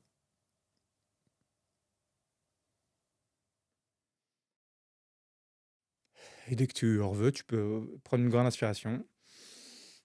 Et respire encore, encore. Allez, respire. Et souffle. Et quand tu es prêt, tu peux rouvrir les yeux.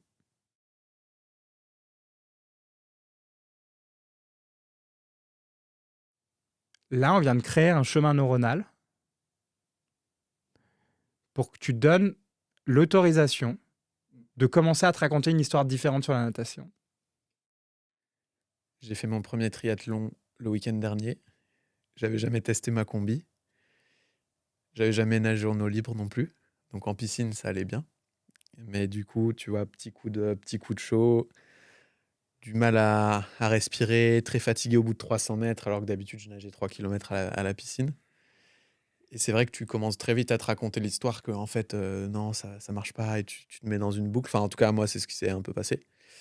Donc j'en ai vraiment chié. Et bah, je retournerai nager en eau libre pour voir ce que ça donne. Bien sûr. Enfin, en tout cas, je comptais y retourner, mais à la lumière de cette visualisation, quoi. Là, on vient juste très rapidement, sans prendre un contexte vraiment très grand. Euh, oui, toi qui me suis, qui fais de la PNL, oui, j'aurais pu le tourner différemment, demander encore plus de contexte, aller encore plus loin. Oui. Il y a plein de trucs que j'aurais fait différemment. D'ailleurs, je vais me re-regarder pour aller progresser. En fait, c'est juste que là, en quelques secondes, j'ai pris une image de t'as du kiff dans ce sport. Et en fait, on a fait migrer une partie que tu peux prendre du kiff dans cette autre phase du sport. Parce que souvent, pour les triathlètes, le 3,8 km, il faut juste pas se planter. Il faut pas perdre d'énergie, il faut pas se planter. Ouais. T'es pas dans une recherche de perf. En tant que tel, tu fais de la perf entre toi et toi-même, mais c'est un Ouais. travail souvent qu'on fait Oui. là-dessus. Et donc, là, on part de 101 et on a juste créé un chemin en me disant, tu sais que tu peux prendre du plaisir dans la nature. Et en fait, si tu y vas en disant, putain, la natation, c'est chiant, putain, j'aime pas, comme les concombres. Tu nous as fait un petit concombre. J'imagine que c'est un truc après que tu retravailles pour renforcer les connexions. C'est Là, pas on fait fait juste une un fois, petit 101. mais ouais, bien Traverser sûr. la Manche, tu n'imagines pas le nombre de fois. J'avais une routine quand j'étais dans le métro pour aller rejoindre mon coach qui allait me choper avec le kayak sur le truc. J'étais dans le métro, les yeux grands ouverts, mais en train d'imaginer une photo de moi en train de lever les bras sur les plages de Ouessant.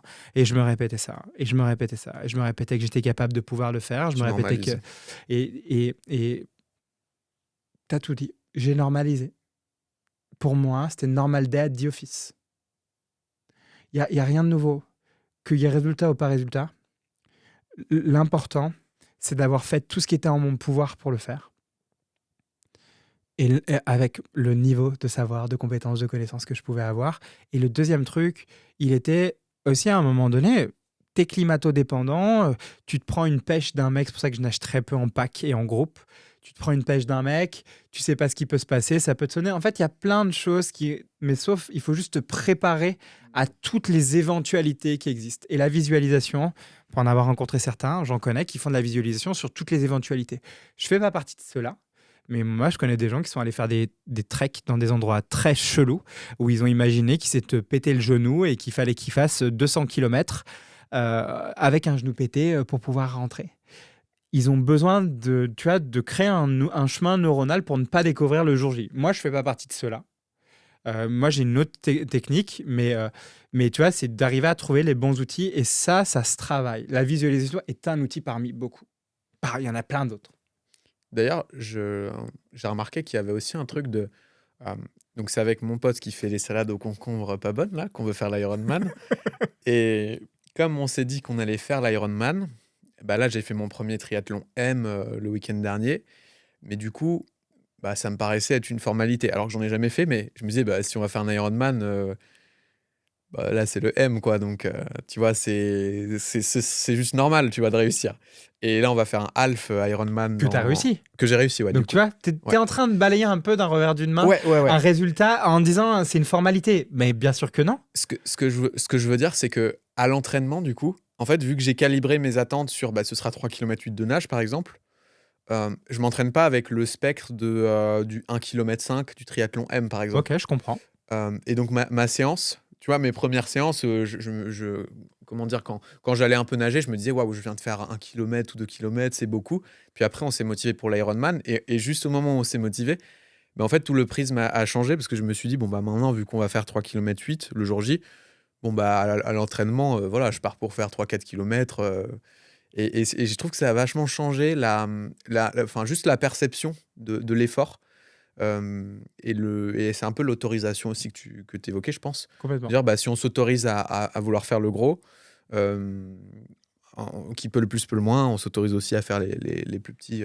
Oui, mais c'est pas pour autant que tu dois balayer d'un revers d'une main ta première compétition parce que tu as pu prendre des marques, tu as pu comprendre ce que c'est que de nager dans un paquet, tu as pu comprendre ce que c'est que de devoir te changer, qui est le quatrième sport dans l'Ironman, de te changer rapidement, de gérer ton alimentation. Enfin, en fait, c'est juste qu'il faut faire attention à la normalisation, à la banalisation.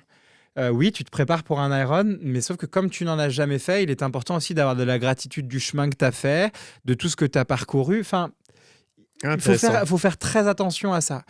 Et après, c'est le pouvoir des objectifs extrêmement hauts et extrêmement puissants. Ça veut dire que dans tes entraînements, bah, ton calibrage est beaucoup plus haut.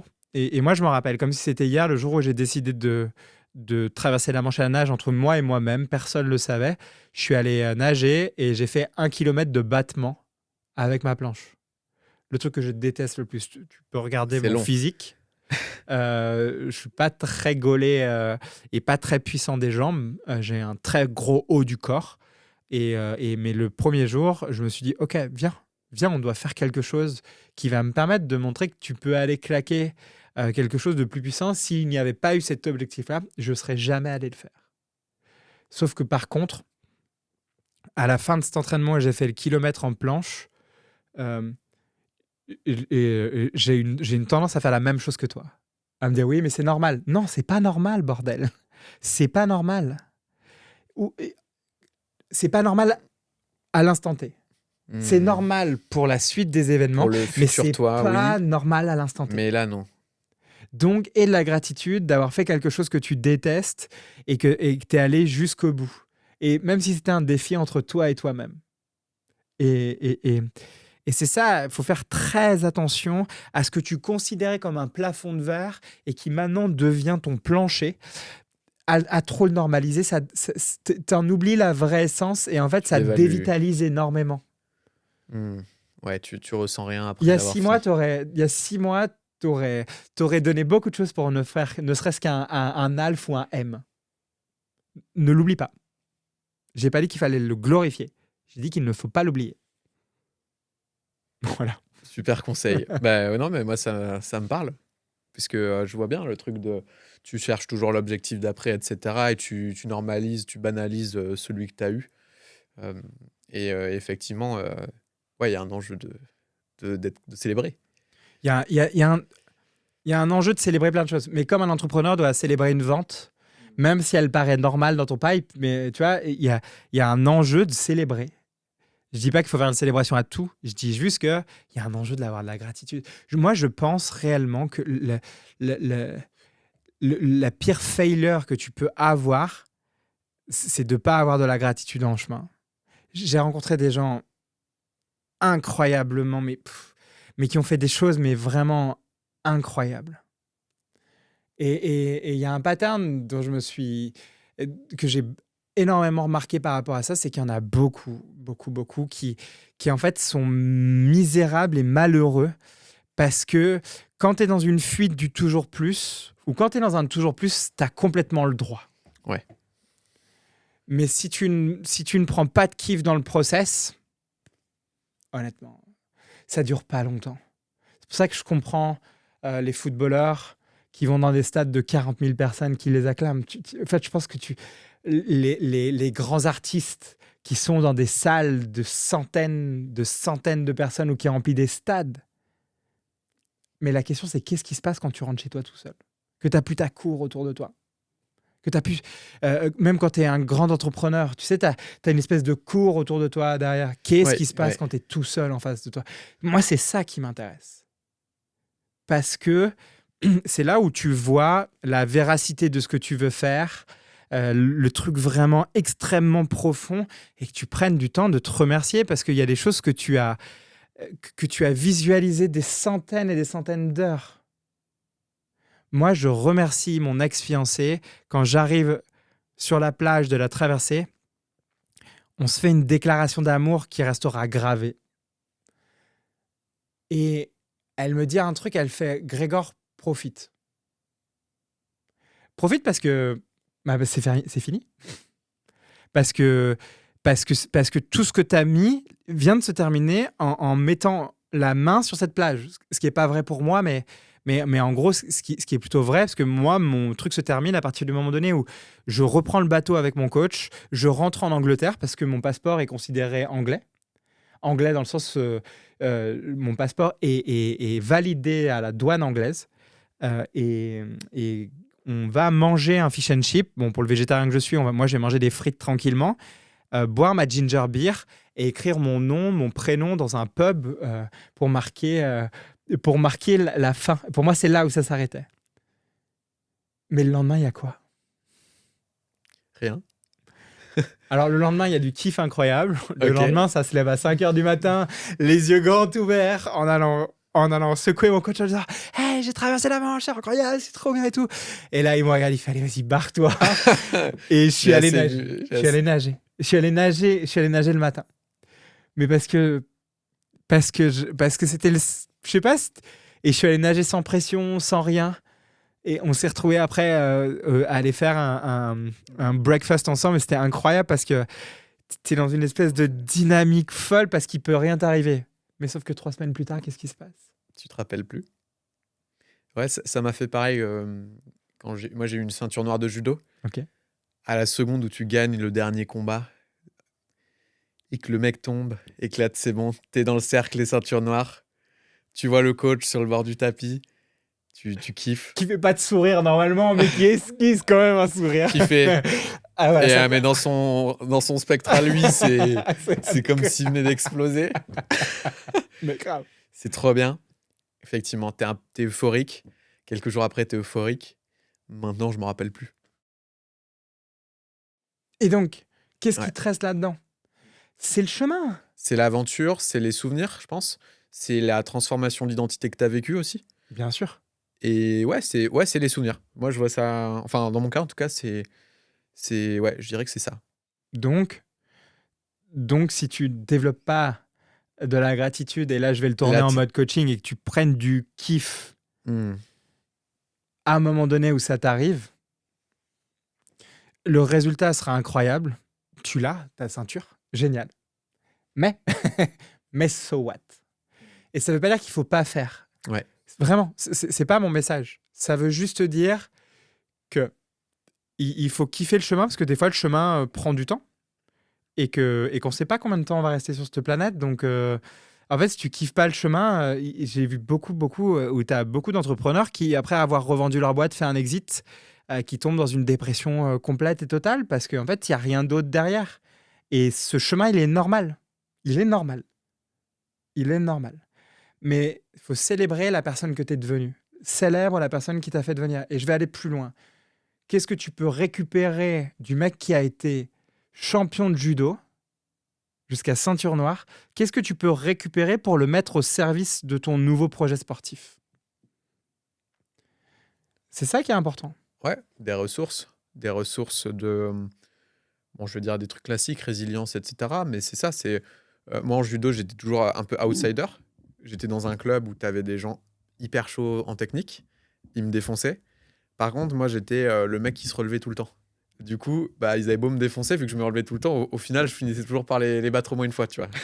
Donc, qu'est-ce que tu vas utiliser le jour où tu vas faire où ça va être très compliqué sur de la natation, que ça va être très compliqué sur ta course à pied? Qu'est-ce que tu vas faire et Bah, qu'est-ce que tu vas je vais récupérer? piocher dans ces ressources-là de rageux voilà, qui se bat jusqu'au bout, quoi. Et donc, ta visualisation, ou le jour où tu te retrouves à ça, confronté à ça dans l'entraînement, il est important d'aller te reconnecter à l'une de ces ressources-là. Et donc, c'est de trouver le moyen d'aller snapper le truc pour reconnecter à une de ces ressources-là. Donc là, ce serait une visualisation où d'un côté, je me vois au judo, une situation où j'ai dû me relever, etc. je le projette sur la nage, par exemple. Pas forcément. Ou- Ça, moi, là, je t'ai Là, donné. c'était un ça, exemple, là, je t'ai fait une petite technique pour que je vois ton Ouais. sourire et que tu commences à prendre du plaisir en natation. Parce que c'est souvent un sujet aussi. Ouais. Euh, et tu vas voir. Test, tu me diras ce qui. Je veux bien avoir Avec ton plaisir, point de vue je te quand tu dirai. retourneras. Va à Monténard. Tu verras. Super, Monténard aussi. Grave. Tu verras un petit peu la. Juste, je veux que tu me dises la différence. On n'a pas tout créé. On a juste commencé à créer un chemin pour que tu trouves du plaisir et pour que quand tu te retrouves face à l'eau, tu imagines que juste en imaginant sans l'être, tu es face à l'eau et tu sens qu'il y a quand même une petite retenue. L'art de faire de la visualisation, c'est qu'il n'y ait pas de retenue quand il pense en fait. Ouais. Parce que si tu as déjà une retenue avant de le faire, tu es en avance de phase et ton corps est déjà en avance de phase. C'est-à-dire Ouais. qu'il est déjà en train de stresser. Je dis pas qu'il faut pas le faire, je dis juste qu'il faut essayer d'enlever le plus de friction possible. On ne se parle pas de haute performance, on se parle pour l'instant de performer. Ouais, On ouais, parle vraiment de commencer à mettre les conditions favorables pour que si tu te mettes à aller nager, bah, tu sois déjà dans les meilleures dispositions possibles et imaginables. Et après, ça, c'est le nageur qui parle. Très souvent, c'est un truc qui n'est pas très bien compris dans les nageurs. Pour moi qui est nageur d'eau libre, c'est important d'aller voir ta nage en aéro. Ça veut dire ta nage qui va permettre de regarder le rat, d'aller regarder en face de toi. Il faut te donner des repères très forts. Et ce n'est pas les pieds des gens. C'est vraiment, il faut que tu aies des repères qui sont sur la plage. Donc, c'est pour ça qu'il faut que tu aies des lunettes qui n'ont pas de buée. Et donc, il faut vraiment que tu aies des repères et que peu importe les gens que tu as en face de toi, il faut vraiment que tu te bases que sur des repères et donc tu nages en aéro. Ça veut dire que soit tu as des respirations de côté. Les gens vont croire que je suis coach en natation, mais c'est vraiment la nage où tu vas aller chercher, piocher devant et tu vas aller chercher devant et tu vas juste sortir tes yeux pour regarder ce qui se passe en face de toi. Et c'est là où tu prends ta respiration. Tu prends ta respiration et tu redescends, tu replonges. Et donc ça, c'est une nage qu'il faut apprendre en faisant du crawl water polo. Parce que ça demande une filière un tout petit peu différente physique. Ouais. Voilà. Je C'est de voulais la poser ça là. parenthèse, mais non, mais C'est la parenthèse du nageur. Là, je pense qu'on a traité plein de sujets. J'aimerais clôturer avec une question. Pour les gens qui nous ont regardés, qu'est-ce qu'ils retirent de tes 2000 heures de coaching? Avec quoi ils repartent de cette vidéo? La boîte à outils, on va dire minimaliste, ça peut être même qu'une idée, mais qu'est-ce qu'ils peuvent garder pour leur vie à eux?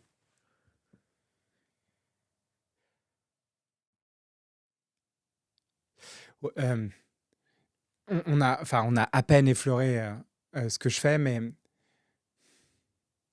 je crois il y a deux choses qui sont vraiment importantes. C'est la crudité, je ne parle pas des concombres, et le courage. Un des muscles qui te servira toujours, quoi qu'il arrive, c'est le courage. C'est de développer son courage. De développer son courage face aux choses. Pardon. Quand je dis développer son courage, je ne parle pas de motivation. Je parle de courage. Ça veut dire affronter des choses qui nous font peur et d'essayer de voir ce que tu peux faire à l'intérieur. Et ça, c'est un truc qui te servira toute ta vie parce qu'on reste des animaux de fuite. On reste, même si c'est fight, flight or freeze, qui est quand tu as de la peur qui arrive, soit tu te rigidifies, tu es en freeze, soit tu es en flight, tu te barres le plus loin, et ça, je suis très fort pour ça, ou soit tu fight, ça veut dire que tu y vas. Et on reste des animaux, et notre cerveau est vraiment fait et composé de regarder ce qui se passe dans notre environnement et de trouver des points autour de la peur. Et on a un cerveau qui est fait comme ça, qui est modulé comme ça. Et donc, la meilleure manière de ne pas aller à l'encontre de ça, mais de jouer avec ça, c'est de développer ton courage. Ça veut dire d'aller t'asseoir avec tes peurs. Ça veut dire, comme j'ai pu le faire, d'aller t'asseoir avec le deuil et la tristesse de perdre un membre de ta famille vraiment très grande. C'est le fait de, quand tu as peur d'aller nager en eau libre, d'aller te confronter, je ne dis pas complètement tout de suite maintenant, mais d'aller te confronter à quelque chose et d'y aller tout seul. Parce que moi, des mecs rentrer dans des bains d'eau glacée, j'en ai vu un paquet. Mais quand tu es tout seul, entre toi et toi-même, en train de le faire, c'est là où tu développes ton courage. Tu n'es pas dans du yang où je vais prouver à tout le monde que je suis meilleur. Quand tu es tout seul, en face de ton lac ou en face de ton bain glacé pour aller notamment quand tu vas aller faire du tri, c'est d'aller développer cette capacité où quand tu es tout seul, tu vas aller t'asseoir avec cette peur d'avoir froid, cette peur des profondeurs, tout ça, et d'aller te mettre devant. Et je pense que c'est un des skills les plus importants à développer. Et le deuxième, c'est la crudité. C'est que je vis pas dans un monde de bisounours. Et que il est important de prendre sa responsabilité et d'aller voir les choses en face. C'est-à-dire de prendre à sa charge ce qui peut être pris à sa charge. Et que tu plantes une boîte, que ce soit l'écosystème, que ce soit l'environnement, ton atavisme familial, c'est une chose. Mais très souvent, les regrets viennent par le fait que tu n'as pas été cru envers toi-même. Je ne dis pas de te faire des reproches, je dis juste de prendre ta responsabilité là où tu peux la prendre. Et ça demande de développer une intelligence émotionnelle qui est très forte et d'aller t'entourer de gens qui ont envie d'aller t'aider à faire ça. Et c'est pas toujours facile. Merci Grégor. De rien, c'était un plaisir. C'était un plaisir. On espère que l'épisode vous a plu. N'hésitez pas à nous faire vos feedbacks en commentaire. Si vous voulez voir d'autres sujets aussi traités dans des futurs épisodes, vous nous le dites. Et nous, on se dit à très bientôt sur un prochain épisode de Level Up.